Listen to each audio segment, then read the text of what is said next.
So ngayon, i-build na po natin yung PC. So let's go. So ang pinakaunang gagawin natin is gagawin natin a parang anti-static board itong box ng Mopo, no?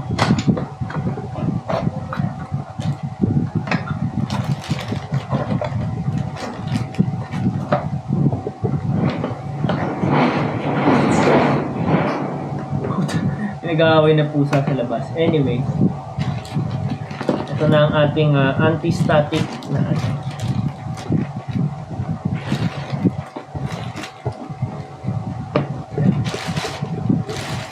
Tapos, ilalagay na natin ang mahiwagang CPU. Oh, ginig-ginig! So, pwede masira lahat dito.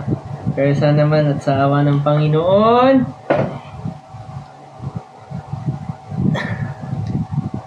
kinakabahan ako.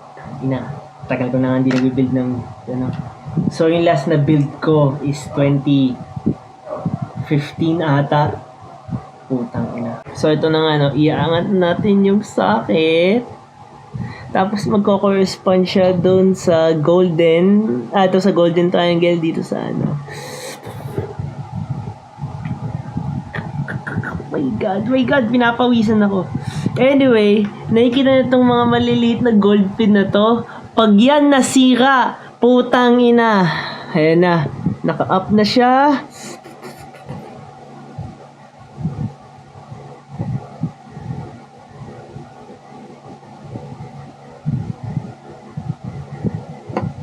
Oh my god, let's go! Give it a little wiggle and then we'll lock it in place. Bang! High five, Charles! So, okay. Nawala na yung kaba ko. Okay na siya. Ayos na siya. So, naka-ano na siya, no? Naka-screwed in place. Nasaan na ang screwdriver? Ito pala yung screwdriver. So, tara at tanggalin na natin to. Kasi ito po ay papalitan natin ng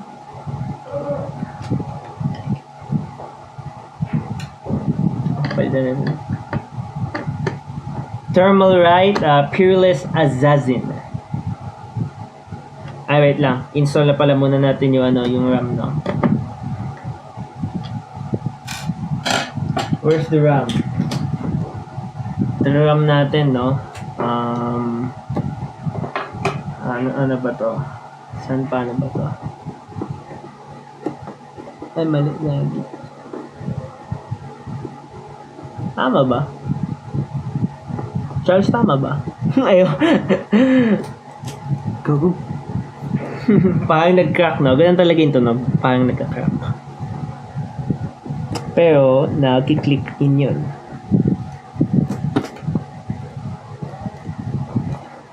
So, unahin po muna natin itong NVMe. Baka kasi maipit ko sa lahat.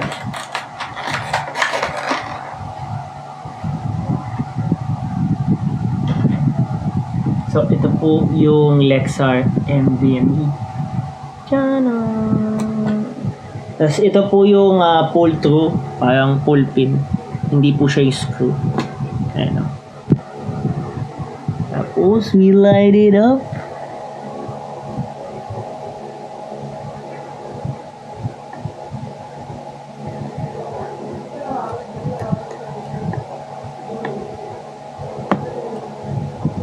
And if you hear the click, installed na po siya. So, ang susunod natin i-install, no, is itong, what do you call this? Cooler. Tanggalin po muna natin tong dating standoff. Pero, before that, let me check sa likod.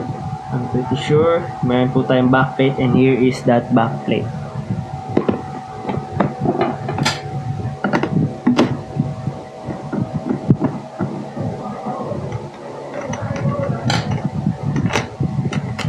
Ay, puta, hindi ko pala tanggal.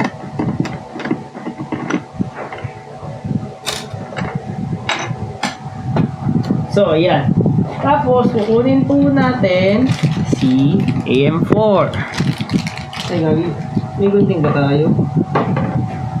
Ito pala. Kunin po muna natin si AM4.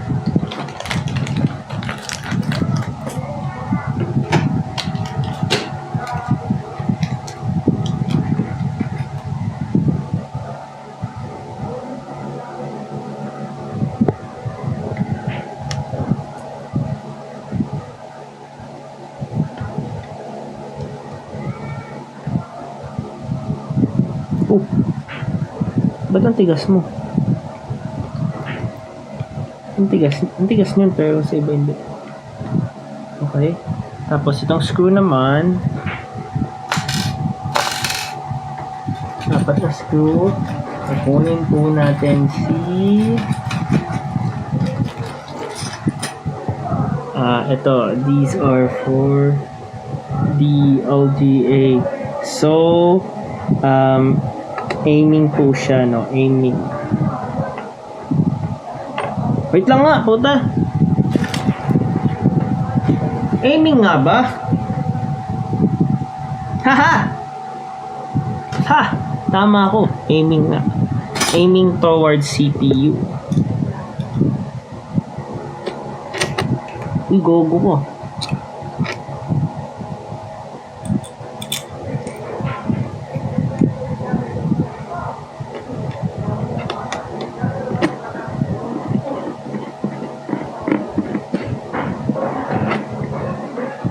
Isa. Another aiming towards the CPU.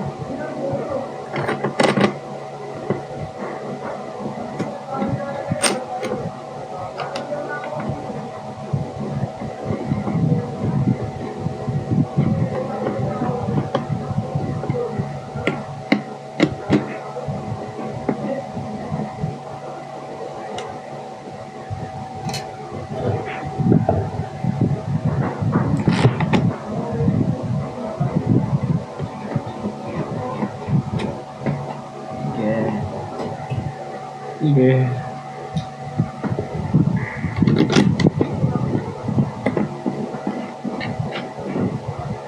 Secure that in place.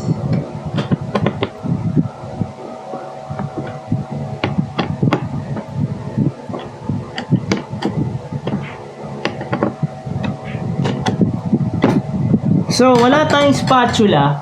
Kaya... Coffee.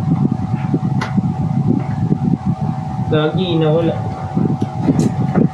So wala tayong spatula, so gagawa tayo ng improvise nating spatula. Tada! So kaya may spatula to kasi i-spread natin evenly yung thermal paste. Sa mga newbie pips dyan, no, bakit nga ba kailangan ng thermal paste? Well, hindi perfect yung surface nito tsaka yung surface ng cooler. So ginagamit ito. Ginagamit yan para yung contact ay parang fully penetrated. Ay, hindi mo fully penetrated. Parang fully nakasit in siya. So, since na-spread na natin siya,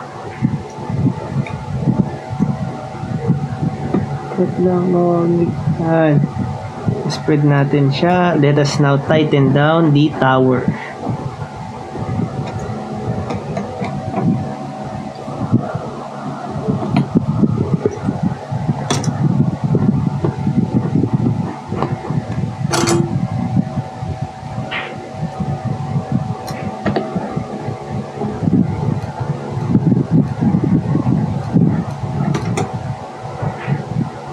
Ayun, kumakapit na.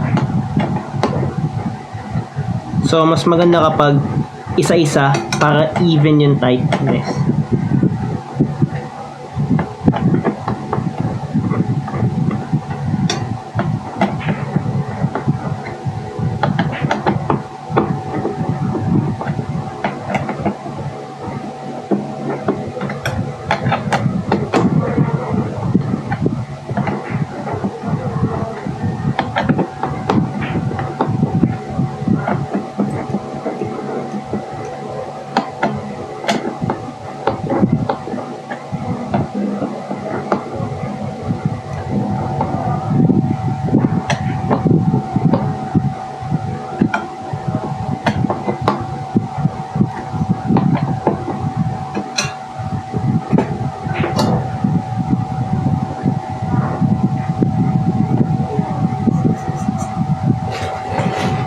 now get naman the fans. Fans, nandito yung mga clips. Fan should be 4. Tapos may daisy chain. Try muna natin isa. So gusto natin yung orientation. Yan. So ito. Ito mo ito.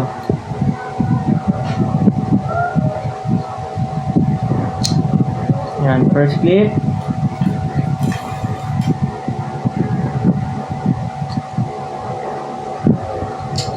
And second clip. Okay, so ba na natin.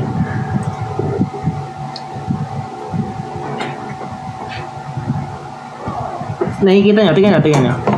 Tingnan, baba mo. Dito. Nakikita, tumatama sa RAM. Pero since pwede natin i-adjust na, hindi tumatama yung RAM. Eh, nakangat lang ng konti.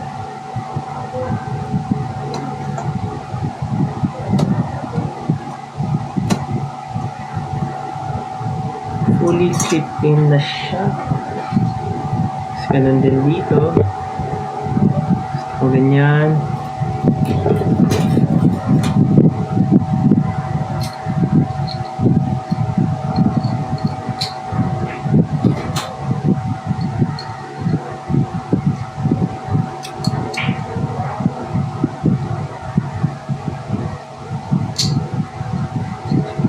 Siya ibaba.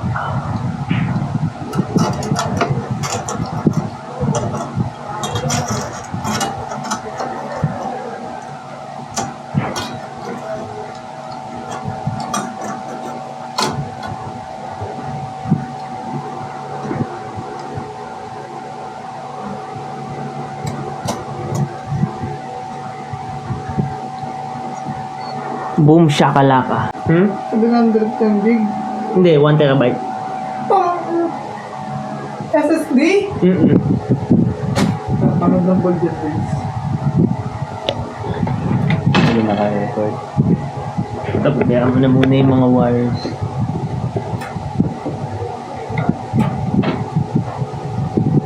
Sarap mo naman bayaw. Naku, bayaw, mas masarap. Bakit ganoon? Yun. Sorry bro. Sorry ko yung dito.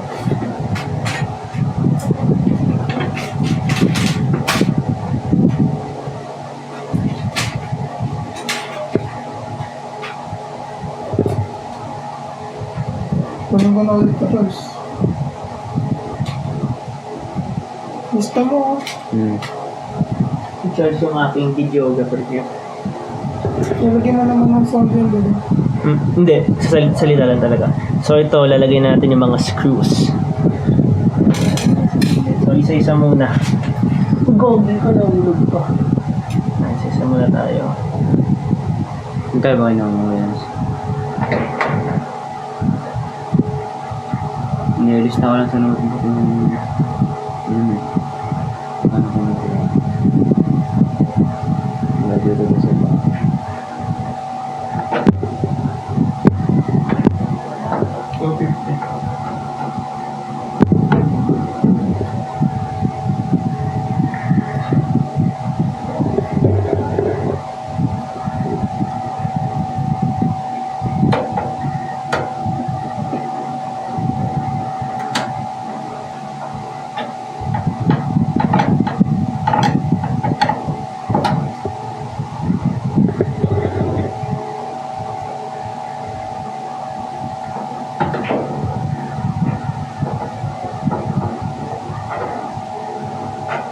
Stand-up ba ako dun?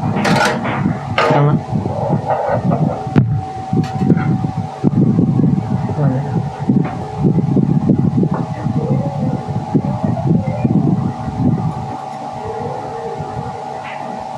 Hindi na naglalaro.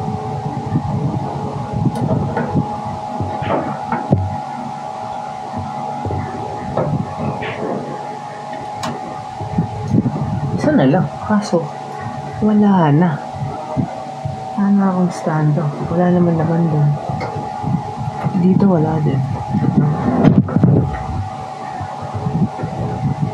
One, two, three, four, five, six. Meron na ba dito? Meron na. Meron na. 6. Ito. Many 10 hours later. Behind the scenes ko na inayos yan. And putang na, sana tama yung aking front panel pin. Kasi it's been fucking years, no? Since nag-ano ako ng front panel pin. Ugog. Gigabite.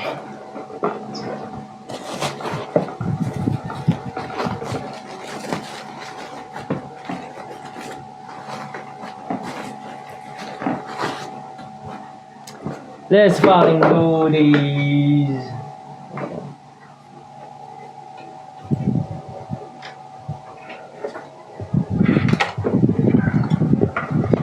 Let's fucking do this. Baya, watch. Watch na hindi magkasya sa aking PC case.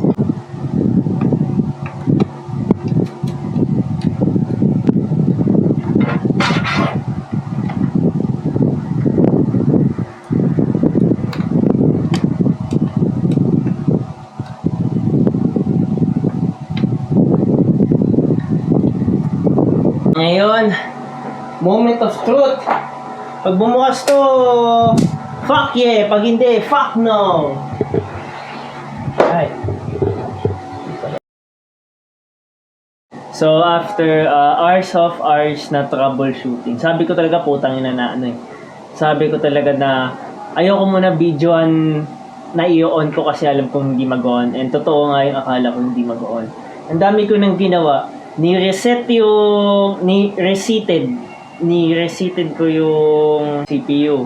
Tinanggal ko graphics card ko, palitan ko ng GT710. Tinanggal, kung ano ginagawa ko, but putang ina, like, ang problema lang niya, ayaw ng motherboard yung side lang na RAM na pinasukan ko. Ayaw niya ng A2 sa B2, gusto niya ng A1 sa gusto niya A1 sa B1. And gumana siya. Ilang hours na ako nag-iisip, putang ina, paano paganahin to?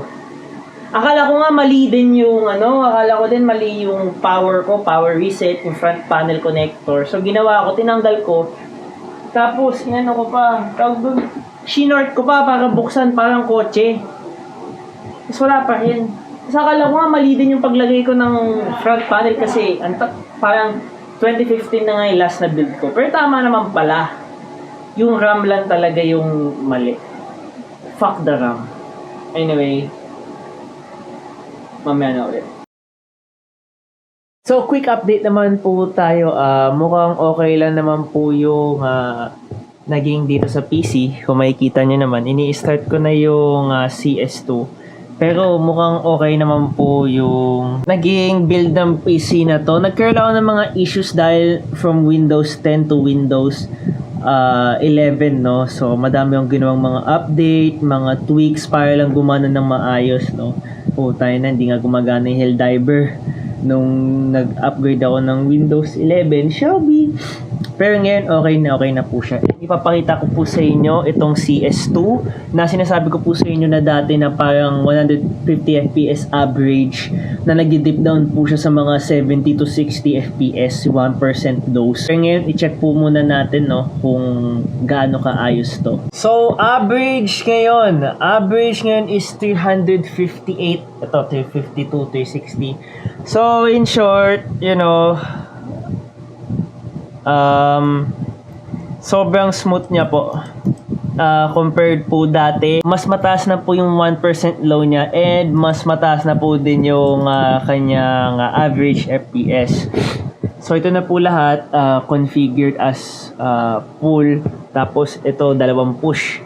Tapos I really like itong dalawang 2 tower ng Assassin ng Thermalright. dahil under 70 degrees lang po siya. Parang 70 to 72 degrees lang po yung CPU ng 5700X3D. Tapos yung PSU mukhang okay naman, pati yung motherboard okay na okay. And also, tumaas po yung score natin nung nag-above 4G decoding po tayo, or parang yung PCIe magiging Gen 4, and at the same time nag-ano po tayo, no, nag-smart access memory po tayo, or resizable bar nga, and dahil dun mas lumakas po yung performance ng PC na ito. Ito po yung dating score ng Ryzen 5500 na naka PCI 3 ang RX 6800 ko. Pero nung nagbagong board na po tayo, nagbagong CPU, ito na po yung score, sobrang taas. And yung in-enable po natin yung overclocking ng AMD Adrenalin, and then in-enable po din natin yung resizable bar o kaya yung smart access memory or SAM. Ito po yung naging result niya, super taas na po, parang hindi ko po alam kung ilang percentage pero mataas po yung percentage niya, dahil parang in a way free upgrade po yun, or parang free overclock talaga.